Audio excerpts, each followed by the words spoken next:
நிற்கிறாயோ அது உன்னை தேடுகிறது. யோசி, எத்தனை பேருக்கு இங்க கார் ஓட்டணும்னு ஆசை? ஒருத்தர் 2 கையையும் தூக்குறான், அவ்வளவு ஆசை அவனுக்கு. கார் ஓட்டணும்னு ஆசை இல்ல, கிடைச்சிருது தெரியுமா? ஆனா எங்க பிரச்சனைனா யார் கார அப்படின்னு யோசிக்கிறது இல்லை.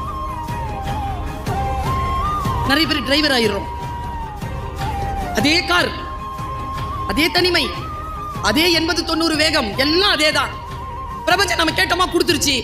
ஏன் கார, என் சொந்த சம்பாத்தியத்துல வாங்கின கார ஓட்டிட்டு என் போர்ட்டிகோல நான் வந்து நிக்கணும், ஸ்டேரிங் இப்படி இருக்கணும், என் கேபின் இப்படி இருக்கணும், நான் உள்ள வந்தா இப்படி இருக்கணும். நீ நினை உனக்கு கிடைக்குதா இல்லையான்னு பாரு. நீ ஆழமா எதை டிசைர் பண்றியோ அந்த ஆழமான டிசைருக்கு பின்னாலே எவ்வளவு ஓடுகிறாயோ அந்த அளவிற்கான உழைப்பை இந்த பிரபஞ்சம் தரும் என்பதற்கு ரத்தமும் சதையுமாக நான் சாட்சியாக நிற்கிறேன். என்னாலே முடியும் என்றால் என் குழந்தையே உன்னால் ஏன் முடியாது?